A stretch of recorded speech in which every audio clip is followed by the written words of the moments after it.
This short but haunting video may be one of the clearest dashcam recordings ever claimed to capture Bigfoot. First shared by the YouTube channel Sunny Vader, it quickly gained attention, sparking heated debates between those who believe in the existence of this legendary creature and skeptics. The dashcam, fixed deep in a forest, recorded a massive two-legged figure moving swiftly through the trees.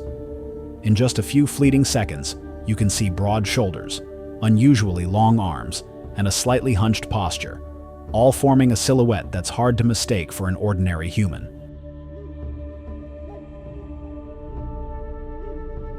What makes the footage stand out is the movement.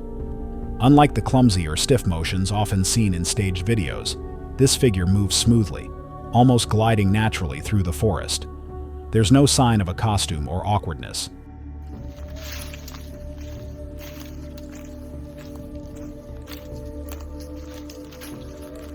The image has the typical grainy quality of a dashcam, not overly sharp, but this rawness helps it avoid suspicions of digital effects or editing. There's no choppy splicing, no artificial blurring, and no visible costume seams. It's just a few seconds of silence, a tall figure crossing the forest, then vanishing.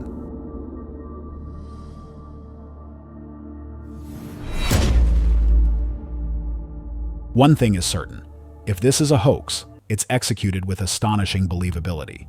But if it's real, it could be one of the clearest pieces of evidence of Bigfoot ever recorded.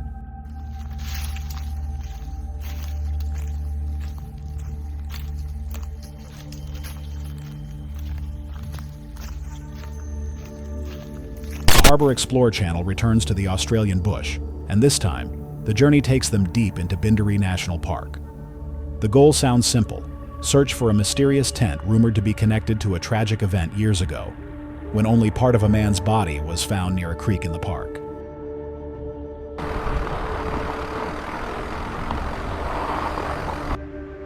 Whoop! Whoop! Along with a friend, Harbour hikes about 5 kilometers through dense forest. Along the way, he recounts the grim story. The man was an avid wilderness camper who frequented Bindari but met a mysterious end. Only part of his body was recovered, deepening the mystery. Some believe the tent they're searching for might have belonged to him, left abandoned ever since. Friday the 13th. Yeah, it's probably going to take about an hour maybe to get to the tent, probably not even.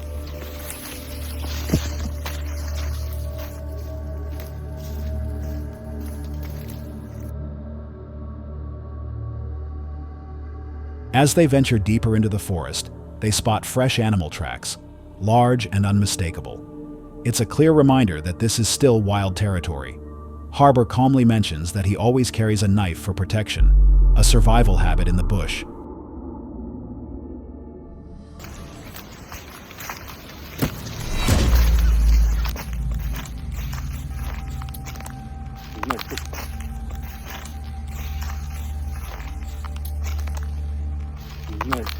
After nearly an hour, they finally find the strange tent. To their surprise, it's still standing despite the years. Scattered around are abandoned items: a child's backpack, a broken camping chair, a duffel bag, and a heavy hiking pack. These details make the atmosphere feel heavier, as if the place holds an untold story. All right. Can't believe it's still standing.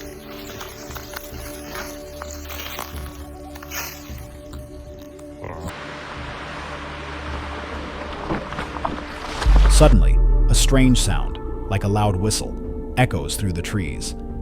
Both men hear it clearly, but neither can explain where it came from. Harbour admits that, although he had considered spending the night in the tent, that eerie sound quickly changed his mind.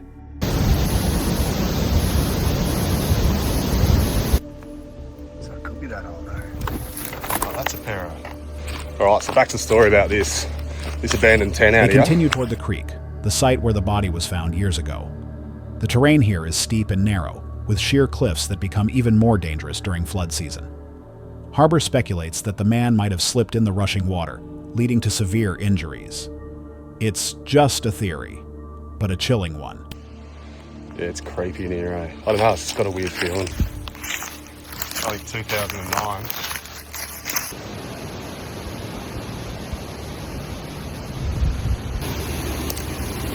Like a canyoner's rope. After exploring the area, the two return to the tent, then leave the park. Back at the car, Harbor sits quietly, reflecting on what they've seen. The intact tent, the abandoned items, and the timeline all point to a troubling connection to the mysterious death years before. That is a decent dog track.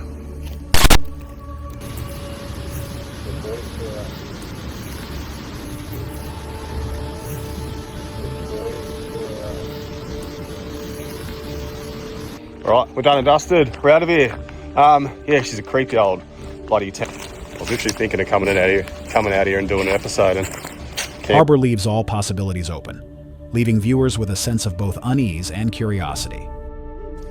That is a decent dog track.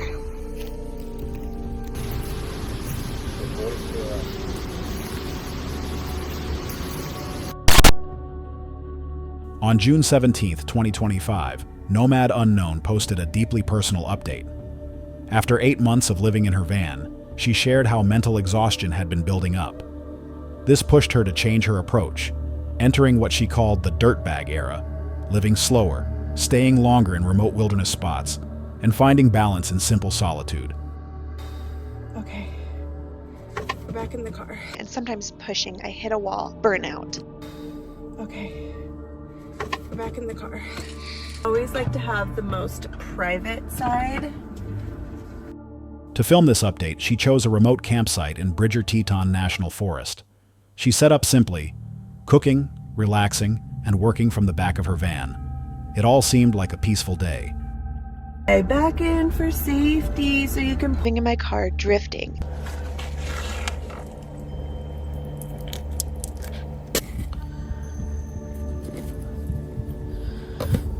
Imagine you're just like hanging out like this, and then where that fire pit.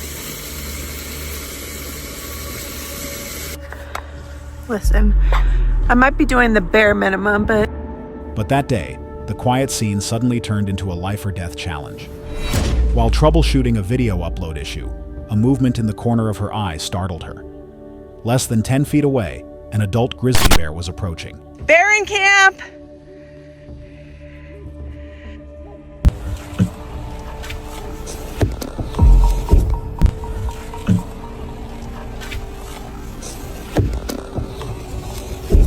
In that moment, her instincts kicked in. She quickly ducked behind her van, using it as a shield between her and the animal. The bear came a few feet closer, then suddenly turned and walked away. Be like, okay, as much as I loved it there and everything, it was the part on camera of when the bear was closest. It's been storming for a couple of hours. I hope it's not gonna find that out until tomorrow. And you Nomad had bear spray with her, but it was stored near her gear, not in her hand. The situation unfolded too fast to prepare. As she caught her breath, she realized that not only she but also other nearby campers had also heard strange noises at night. Oh my God. The bear didn't leave right away. It circled around to the front of her van, forcing her to shout loudly to alert others in the area. Part of the incident was captured on video, but the most dangerous moment had already passed. In the end, the bear wandered off into the meadow. But Nomad noticed another camper standing in the distance, completely unaware, and she had to shout again to warn him to retreat. Shaken by the experience, she accepted an invitation from another group of campers to park near them for the night. A decision that helped her regain her calm. Just in a parking lot. There's some trees and some fire pits and things like that. There is a vault toilet there, and then another area where like our... Reflecting on it, Nomad shuddered as she realized the bear had passed right where she'd been standing just minutes earlier.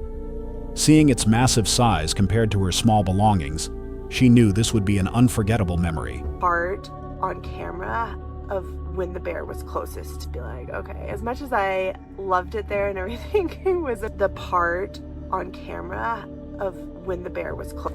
Not gonna find that out until tomorrow, and you won't find out. Oh my God. While solo camping offers unmatched freedom, After a near-death moment like this, one question lingers. Is there ever a point where the risks outweigh that freedom?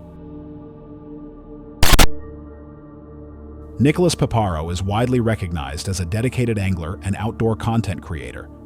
On his YouTube channel, he often shares solo fishing trips, testing new gear, and exploring wild rivers, places where tranquility and challenge blend, offering a rare sense of peace.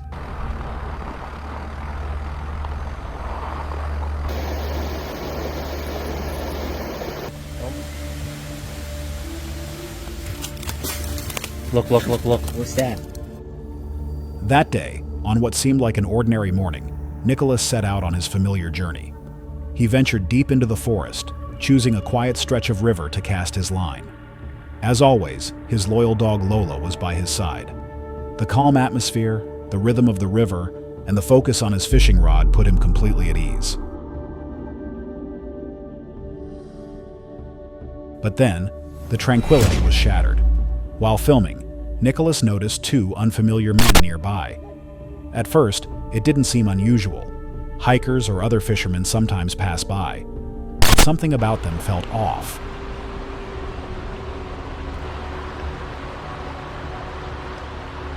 They didn't greet him or offer a friendly smile. Instead, they stood silently at a distance, pretending to look around but keeping their eyes fixed on Nicholas. The silence stretched on, making the air feel heavier. This was no longer a coincidence.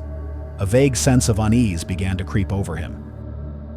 Especially peeking past the trees halfway down the river and then getting closer and closer. Fortunately, Lola stayed close, her alert posture acting like a silent barrier, possibly preventing a worse situation. Unwilling to take risks, Nicholas decided to pack up his gear and move to another part of the river. The two men didn't follow, and no confrontation occurred. But the heavy feeling lingered. Reflecting on it, Nicholas shared that the incident left him with a deep sense of unease. A day that started peacefully quickly became a reminder. In the wilderness, danger doesn't always come from animals or weather. Sometimes it comes from people. Were those two men just awkward strangers, unsure how to interact? Or did they have another motive, watching, intimidating, or even planning something worse? No one knows for sure, but their deliberate silence was enough to sound an alarm. They were peeping me out from down the river and then they came closer and closer. Nicholas left safely that day, but the experience will undoubtedly stay with him. A reminder that, sometimes, the scariest thing isn't the wildness of nature, but the silent stares of other people. And they kept staring at me.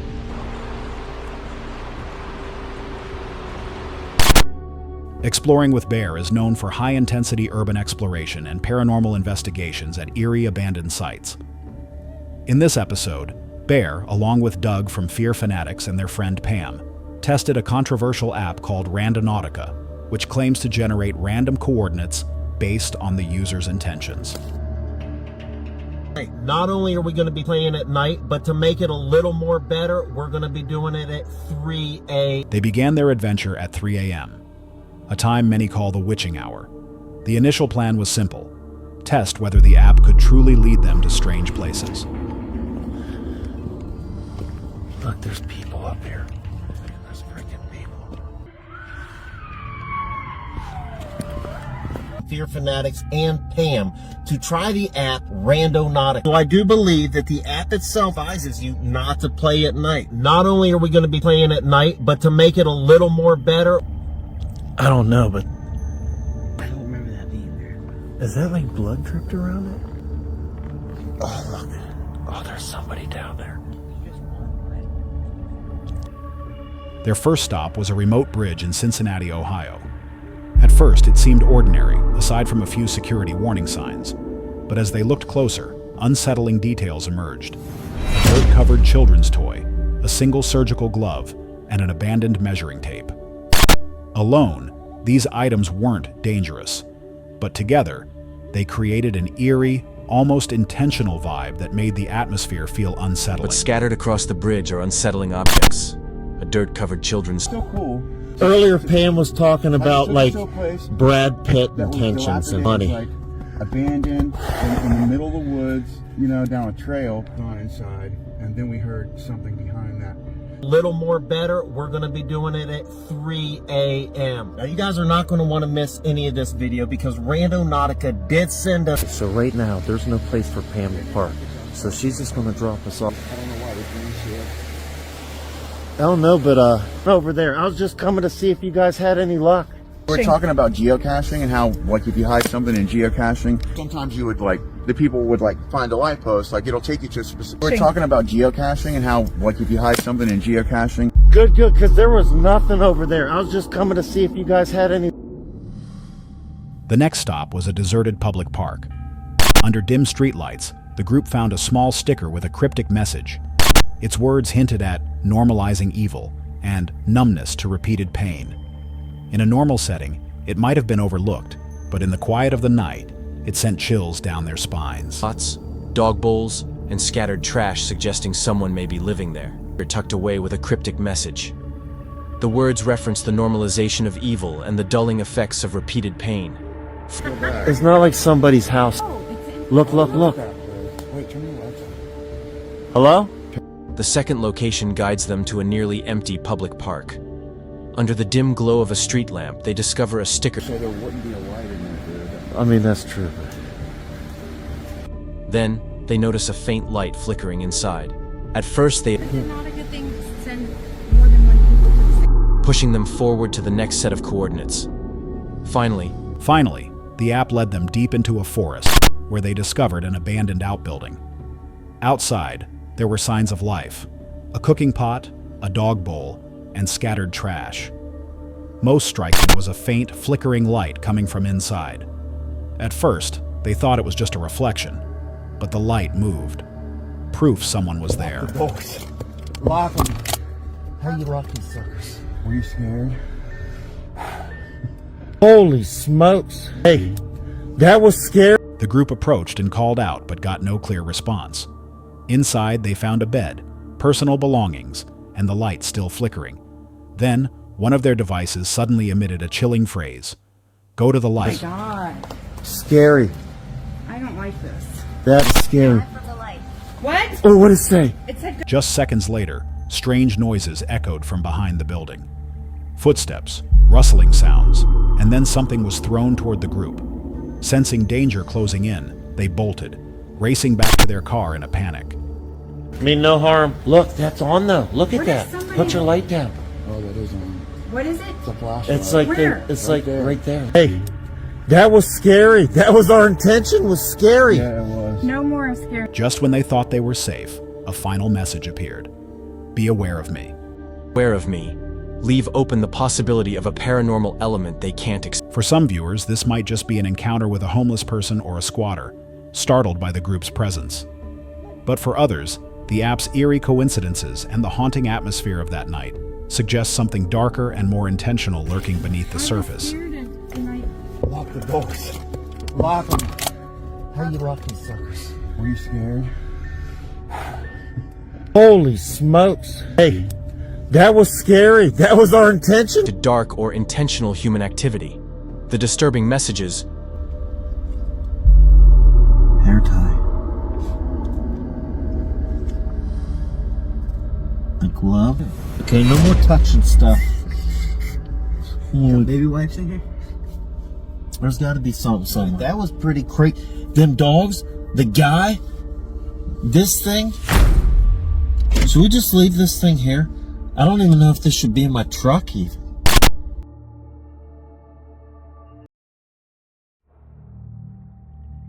On Wednesday, November 16th, 2016, two friends set out in a small boat to fish on the Nyara River in southwestern Tanzania. They expected nothing more than a peaceful day surrounded by wild nature. But this region always hides unpredictable dangers. As their boat drifted along the river, a tremendous force suddenly struck from below, nearly knocking them off balance. In a split second, they realized the culprit, a massive hippo charging straight at them. Because they're protected by a transparent membrane. Their nostrils look a bit like two hairy...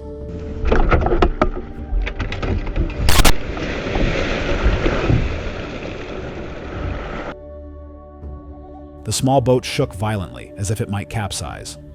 In a moment of panic, one of the men quickly drew a pistol and fired into the water, not to harm the animal, but to create a loud noise to scare it away. Fortunately, the shot was enough to make the hippo turn away.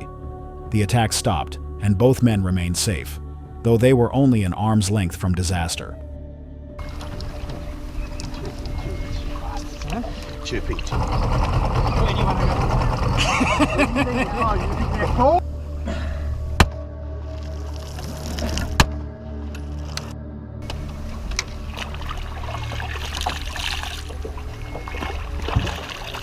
What many don't realize is that hippos are considered the deadliest animals to humans in Africa, outranking even lions or crocodiles. With their territorial nature and fierce aggression, they can easily flip a boat in seconds.